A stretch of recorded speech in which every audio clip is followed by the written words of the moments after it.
কিয়ামতের 10টা নিদর্শন আছে বড় বড়, তার মধ্যে একটা হচ্ছে দাব্বাতুল আরদ, জমিন থেকে ফুঁড়ে একটা প্রাণী বের হবে। আর এখন মানুষ এগুলো বিশ্বাস করবে না আমি জানি, 2 দিন পর নাসা যখন বলবে তখন বিশ্বাস করবে। কথা কি বুঝতে পারছেন? তবে প্রাণী এই পৃথিবীর নিচে আছে। রাসূল সাল্লাল্লাহু আলাইহি ওয়াসাল্লাম বলছেন 10টা আলামত না আসা পর্যন্ত কিয়ামত হবেই না। তার মধ্যে একটা হচ্ছে দাব্বাতুল আরদ, জমিন থেকে একটা প্রাণী বের হবে, এবং এই প্রাণী শুধু বেরই হবে না, মানুষের সাথে কথাবার্তা বলবে। এবার মানুষের সাথে কথা বলবে প্রাণী। বিশ্বাস করছেন? এখন বিশ্বাস করছেন না জানি, কিন্তু প্রাণী মানুষের সাথে কথা বলবে। আল্লাহ পাক বলাতে পারেন না? পারেন। আচ্ছা, সামনে যান। ওই প্রাণী যখন দাঁড়িয়ে আছে রাস্তায়, এখন এই বালক বলছে আজকে আমি প্রমাণ করে নিব যে আল্লাহর আনুগত্যশীল ওই পাদ্রী সঠিক নাকি ওই জাদুকর সঠিক।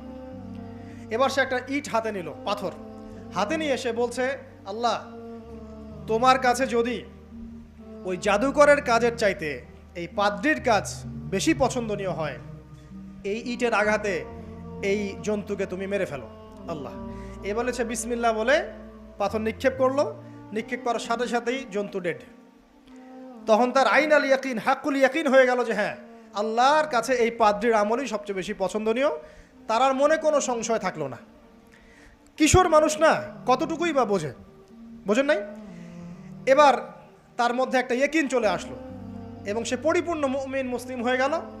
এবার যখন সে রাজ দরবারে যায়, তার কাছে পেশেন্ট আসে, মানে একজন মানুষ এসেছে, সে বলছে যে আমার চোখে সমস্যা। সে চোখে হাত দেয়, হাত দিয়ে বলে যে আপনি আল্লাহর প্রতি ঈমান নিয়ে আসেন, আমি আল্লাহর কাছে দোয়া করব, চোখ ভালো হয়ে যাবে। এভাবে পেশেন্ট আসে, সে বলে আল্লাহর প্রতি ঈমান নিয়ে আসেন, আমি দোয়া করব, ভালো হয়ে যাবে।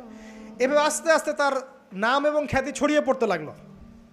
যেই তার কাছে আসে সে বলে আগে মুসলিম হন, ইমানদার হন, আল্লাহর প্রতি বিশ্বাস করেন, আমি দোয়া করব, ভালো হয়ে যাবে। চোখ অন্ধ ভালো হয়ে যাচ্ছে, কুষ্ঠরোগী ভালো হয়ে যাচ্ছে, হ্যাঁ, প্যারালাইজড রোগী ভালো হয়ে যাচ্ছে, আলহামদুলিল্লাহ।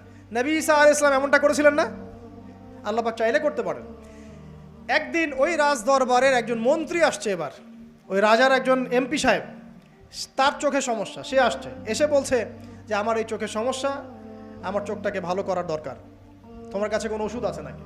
সে বলছে যে আপনি আল্লাহর প্রতি ঈমান নিয়ে আসেন, আমি আল্লাহর কাছে দোয়া করব, আপনি ভালো হয়ে যাবেন। এবার সে আলহামদুলিল্লাহ ঈমান নিয়ে আনলো এবং সে ভালো হয়ে গেল। এই ভালো হয়ে যাওয়ার পরের দিন যখন সে আবার ওই পার্লামেন্টে গিয়েছে আর কি, ওদের তৎকালীন রাজদরবারে, এবার রাজা ওকে দেখে বলছে যে তোমার তো চোখ অন্ধ ছিল, কিভাবে শেফা লাভ করলে? তো সে বলে না কিভাবে শেফা লাভ করলো, সে বলতে চাচ্ছে না, কারণ সে আজ করছে যে বললে সমস্যা হবে। তো এক পর্যায়ে তাকে খুবই পিটুনি দেওয়া হচ্ছে, রিমান্ডে নিয়ে গিয়ে কঠিন মাইট দেওয়া হচ্ছে।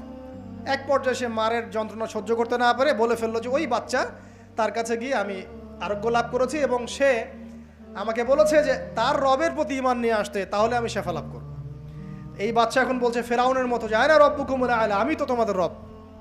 নমরুদের মতো আমি তো তোমাদের রব, ঠিক আছে, আমি ছাড়া তোমাদের কে রব আছে? আমি তো জানি না যে আমি ছাড়া তোমাদের কোনো ইলাহ আছে।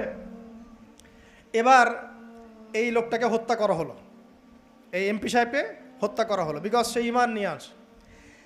এবার সেই বালককে ডেকে আনা হচ্ছে, বলা হচ্ছে বলো তুমি নাকি তোমার রবের নাম দিয়ে মানুষের ট্রিটমেন্ট করা শুরু করেছো? তখন সেই বালক বলছে হ্যাঁ, আমি এক আল্লাহর প্রতি বিশ্বাস করি এবং তার রাসূলের প্রতি বিশ্বাস করি, তার প্রেরিত আসমানি কিতাবে বিশ্বাস করি। এখন রাজা বলছে আমি ছাড়া তোমাদের কোনো ইলাহ আছে আমি তো জানি না। এই সৈন্যবাহিনী শোনো, এই বালককে ধরো, ধরে নিয়ে গিয়ে উঁচু পাহাড়ে নিয়ে যাও, ওখান থেকে ফেলে দাও। কথা বুঝতে পারছেন? এবার তাকে নিয়ে যাওয়া হলো, ক্রস ফায়ার দেওয়া হবে, এবার উপরে নেওয়া হয়েছে, একদম পাহাড়ের উপরে। এবার ওই বালক উপরে উঠে একটা দোয়া করছে, এই দোয়াটা সবাই শিখে নেন।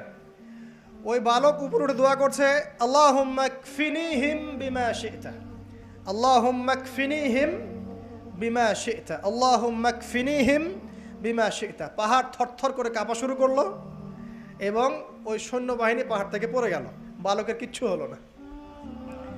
আমি কিন্তু বানোয়াট কোনো গল্প বলছি না, এটা কোরআন থেকে বলছি এবং এটা তাফসির। আপনি যে কোনো তাফসির পড়েন, মারিফুল কোরআন, তাফসির ইবনে কাসির, জালালাইন পড়ে দেখেন, জাস্ট পড়ে দেখেন আমার সাথে ডিবেট করার আগে।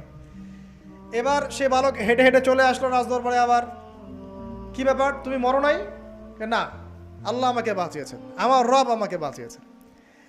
আবার পাঠানো হচ্ছে আরেক দল সেনাবাহিনীকে নিয়ে, যাও এবার ওকে সমুদ্রে নিয়ে যাও, সমুদ্রের মাছ সমুদ্রে ডুবিয়ে দিবে একদম।